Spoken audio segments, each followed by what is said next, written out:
Une dernière définition, la cancel culture, c'est aussi dans notre titre de nos trois mots dans lesquels on peut parler aujourd'hui. Euh, Contradico, est-ce que tu as une définition si tu as une idée de ce que c'est précisément? Ouais, ouais, ouais, bah, pour moi, la cancel culture, c'est un mouvement qui vise à rendre quelqu'un rayonne. Cancel culture, c'est un mouvement qui rend quelqu'un radioactif pour que juste personne n'ait envie de l'approcher de près ou de loin, d'être souvent parce que la personne a pris une position qui va à l'encontre de la bien-pensance, qui va. Et moi, quand je pense cancel culture, je pense à J.K. Rowling qui a dit quelque chose de pas très malin, mais c'était son opinion, sur le fait, de mémoire, C'est Harry Potter c'était et Dumbledore et elle a sorti plein de choses sur est-ce que Dumbledore était gay, alors il y etc. a tout ça, mais elle a surtout été cancel parce qu'elle dit que pour elle, il y a que 2 sexes, je crois. C'est que non, c'est les femmes, une fille qui quelqu'un qui a ses règles, on appelle ça une femme, quelque chose comme ça. Et ça a énormément perturbé, l'internet mondial, du fait que, bah, non, une femme, ça se définit pas que par, son sexe ou par, un cycle menstruel. Et derrière, elle a perdu énormément d'argent, énormément de chiffre d'affaires parce qu'il y a eu tout un mouvement, heu, qui, l'a discréditée, et elle est devenue, une bête noire du net que personne ne voulait plus approcher, quoi. Et tu vois, si c'est gauche? Je dirais que c'est à partir du moment où on considère ça comme de la cancel culture, c'est quand un groupe de personnes se met à harceler quelqu'un dans le but de détruire son image. Donc, c'est pas forcément toi, tu as dit que c'était les groupes progressistes, mais je vois aussi ça dans l'autre sens. C'est-à-dire qu'on peut avoir, par exemple, on peut prendre le patron de la CRIF, donc l'association de défense des juifs en France, qui, dit quelque chose comme quoi que, les, je sais pas, il va dire du bien des juifs et cetera et les antisémites vont lui sauter dessus en essayant de le détruire, en disant que c'est un monstre, que c'est le complot mondial judéo-maçonnique, Ouais. J'ai et un compagnie. exemple dans ce sens. Ça vient d'un ARG qui a été réalisé. Donc en gros, c'était une chaîne YouTube qui crée une histoire très réaliste et comme communauté pour son histoire, il avait choisi des personnes qui croyaient aux fantômes. Le problème, c'est que du coup, il avait fait une fausse histoire de fantômes et tout ça. Il avait fait une histoire, il avait filmé, il avait fait du montage, etc. Il avait vraiment bossé dessus. Et le problème, c'est que la communauté qu'il avait choisie n'aimait pas les histoires de fantômes, mais croyait en les histoires de fantômes. Et Tu donc, parles de quand il, JDX? non, non, c'est Fantastic Daily, je crois, la chaîne. Et donc, quand la communauté s'est rendue compte que bah, toutes les vidéos étaient fake, elles lui ont complètement sauté dessus. Et donc, là, pour le coup, c'est dans l'autre sens. C'est quelqu'un qui veut créer une histoire, de l'art. Après, c'est faux, mais il crée quand même son art. Et il y a sa communauté, parce qu'elle croyait que c'était vrai. Et c'était le principe de son histoire, hein, c'était que ce soit réaliste. Et parce qu'elle croyait que c'était vrai et qu'elle voulait que ce soit vrai, l'ont cancel. Il faut que cet avis soit divergent de la majorité pour qu'il y ait un effet, on va dire, de répulsion assez fort. Donc je pense pas que ce soit les minorités qui causent la cancel culture, mais je pense plus que c'est la cancel culture qui crée les minorités. Après, chacun voit ça comme il veut. Je sais pas ce que tu en penses contre Radico. Ouais, ah pardon, vas-y, vas-y. Non, peut-être que j'ai proposé de lire la définition selon Wikipédia de la Ouais. cancel culture, avant de continuer là-dessus. Selon l'internet du web, la cancel culture, donc call out culture, est une pratique, ravivée aux États-Unis, consistant à dénoncer publiquement en vue de leur ostracisation les individus ou les groupes responsables d'actions ou de comportements perçus comme problématiques. Tu vois ce que veut dire ostracisation? Que justement hier j'ai regardé un reportage sur le troisième, enfin un mouvement d'extrême droite, qui est en train de monter en Allemagne. Et finalement, ça marche pas des masses parce que eux, pour le coup, jamais on pourra les cancel. Enfin, ils seront les néo-nazis seront jamais cancel puisqu'ils peuvent pas être cancel puisque par définition, le cancel leur fait leur pub. Du coup, je je suis pas hyper d'accord sur cette définition. Moi, il y a quelque chose, que j'aime bien quand même avec la définition, c'est l'idée que, c'est des comportements perçus comme problématiques. C'est pas forcément des problèmes, ça peut l'être. C'est pas forcément des Ah, problèmes, mais c'est juste perçu comme problématique par une minorité ou une majorité, il est pas précisé là. ouais, OK, c'est vraiment la notion de perception qui change, oui, tu as raison, la perception, c'est vraiment ce qui change la définition. C'est ça. Je sais pas ce que tu en penses si c'est gauche? Non, moi, je suis d'accord. OK. Bah, on va pouvoir s'attarder aux questions. Alors, vous aviez, un débat du coup, il y a 2 minutes avant que je vous coupe avec la définition, à moins que vous voulez le reprendre? Je sais même plus de quoi ça parlait, tu vois? C'était le fait que la cancel culture crée les minorités. Ouais, en fait, moi, j'imagine ça comme un cercle, vicieux où, il y a des minorités qui existent, des gens qui prennent position, pour, remettre en question ce que pensent ces minorités et derrière, au sein même de la minorité, la cancel culture va encore continuer à découper, la minorité qui finalement va peut-être même se retrouver à se mettre sur la figure, entre elles. Ah, la cancel culture ne rassemble pas, je suis plutôt d'accord avec toi, elle divise plus qu'elle ne rassemble. Mais la cancel culture, on oublie souvent que la majorité des gens qui ont ce type de pratique sont des social justice warriors, qui ne sont souvent pas dans cette minorité. C'est juste pour se donner une bonne image qu'ils vont aller faire ça, au vu d'une possible réprobation sociale de la part de cette minorité. Oui, Je sais pas ça si tu es c'est d'accord? alors personnellement c'est un peu ce qui se passe avec le N-word et le R-word, si on veut préciser, peut-être que vous savez ce que ça veut vous Non, savez, moi ça de me parle pas moi. ça te parle pas du tout? N-word et R-word, non. Non? Pareil, Moi non plus. c'est gauche? Ça vous parle pas du tout? Je suis vraiment le seul à être concerné par ça, en gros. OK, bah, Hem, écoute.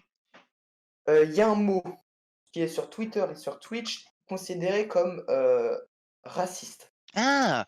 Oui, oui, Heu OK, le N, le mot en N et le mot en R. Alors le mot en R, je vois pas ce que c'est.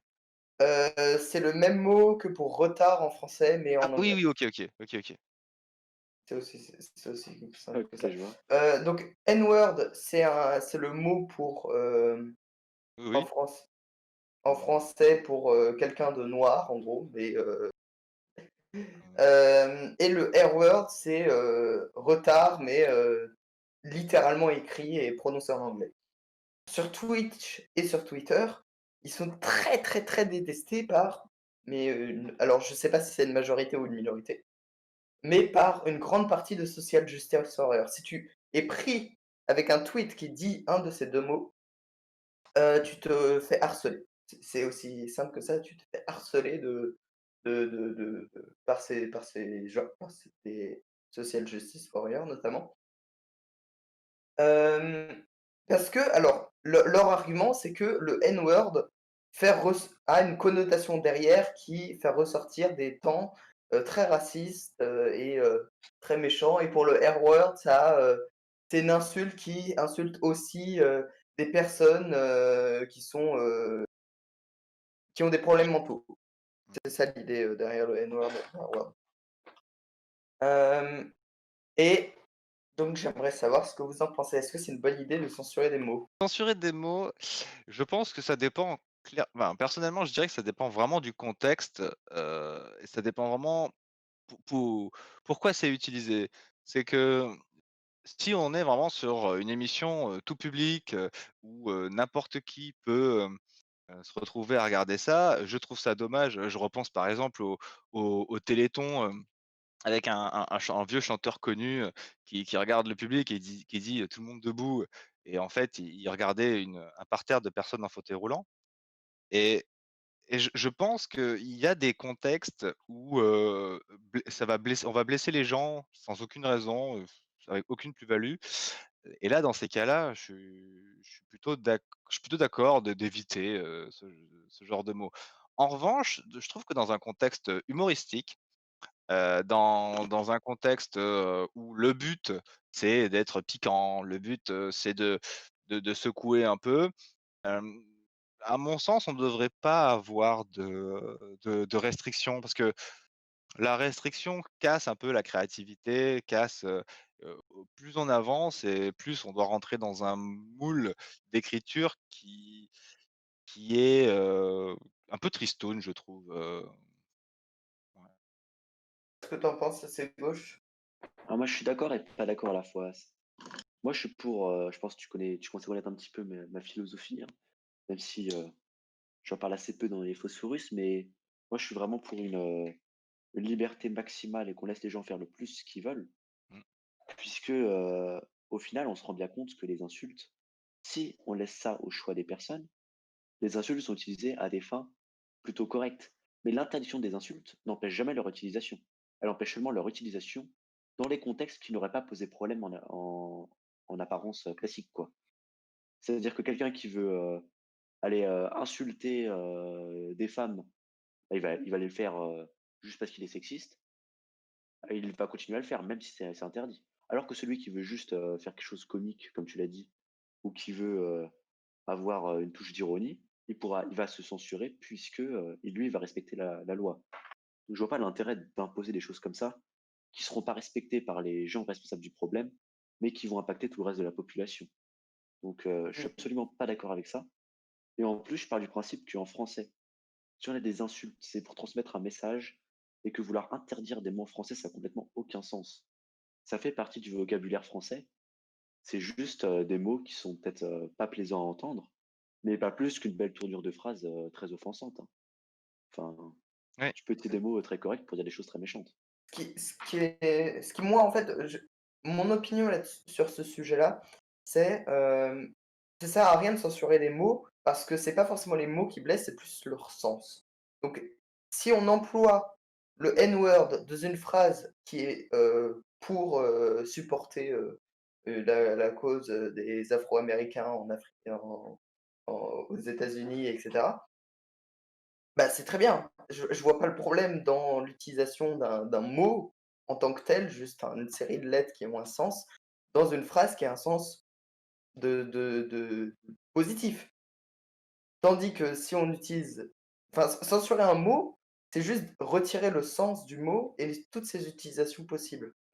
C'est pas utile et en plus de ça, à côté de ça, les social justice warriors se disent dans leur tête: OK, donc on va censurer ce mot». Bon, c'est débattable et on va laisser ce mot utilisable que par les personnes concernées.